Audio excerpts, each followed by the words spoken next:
Hi, hello. Hello. I'm Pablo Guisa from Morbido in Mexico City. I wanted to talk to you about two different things for starting. First of all, how was your approach and how did you start working with Sam Raimi? The movie I was pitching another movie to a producer named Roy Lee, and we were talking about our mutual love of the Grudge franchise, and he told me that they were trying to figure out how to make a new one, and so I sort of came up with what my version of this movie would be, and the first person I sat with was Sam Raimi, Okay. and Sam had when the first American remakes came out, Sam was the one who brought them from Japan and brought Takashi Shimizu, the original director, to Hollywood and was the supporter of that.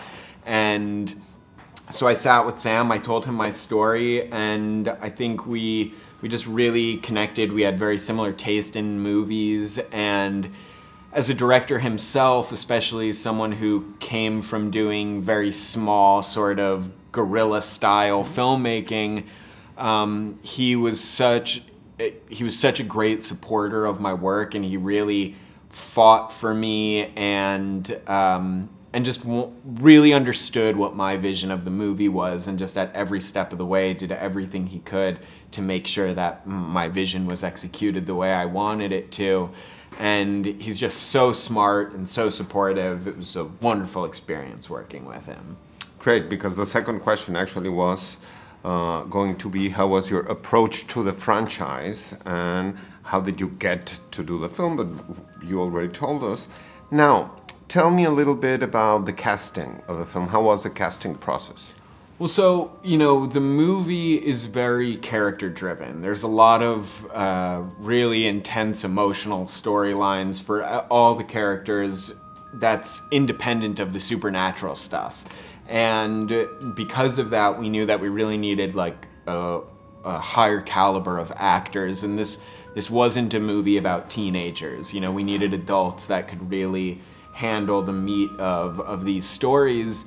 And so we started, I hadn't really written it with anyone in mind in particular, and we just started looking for the best possible actors for each of these roles, and slowly but surely we put the cast together. I think John Cho was probably the first one that we got, and then slowly we started building out the cast from there, and I think that in casting, a lot of the actors brought a lot to their roles. Like, for instance, Damien Bashir. I had not really written the character with any particular ethnicity in mind, but when we cast Damien, we had a lot of conversations about his Mexican upbringing and his relationship with Catholicism, and how the Mexican take on Christianity is a bit more superstitious than it is in America, and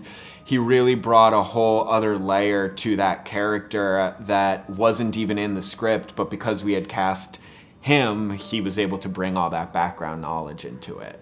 Yeah, actually, there are lots of similarities between the Asian culture and the Mexican culture in that sense. Yep. So for me, it was really, really great to see this Mexican actor participating in the film. What was the most challenging thing about the shooting? Tell me something about the shooting. I love the film. I think it's really brave to have an R-rated film in this nowadays that everyone wants a safe B-15 film. So that was something good that I really liked about the film.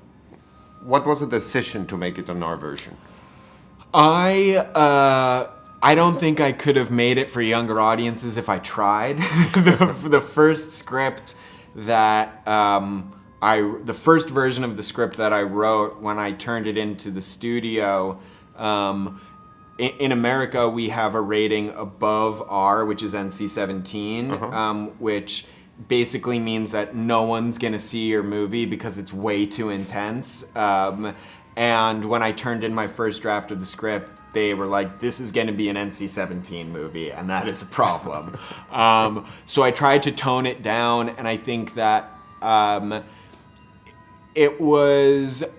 think that horror audiences now more than ever expect a certain level of intensity in the movie. You know, I always say, like, I personally don't like soft horror movies that are just kind of fun and light and are vaguely horror-ish.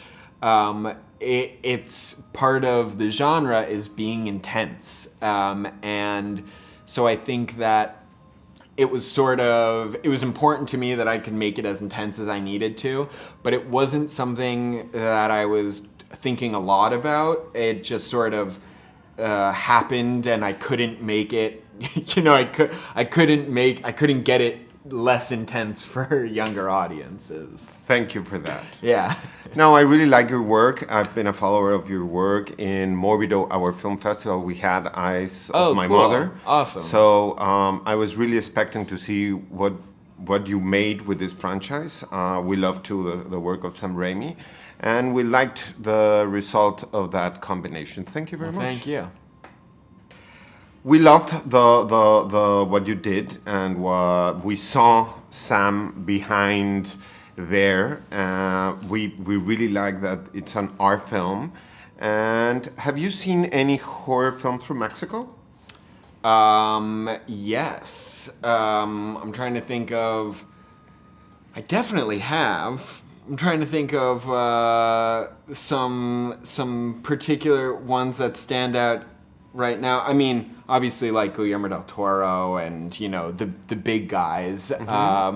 But I just watched this movie, Terrified, and for the life of me, the director's name is.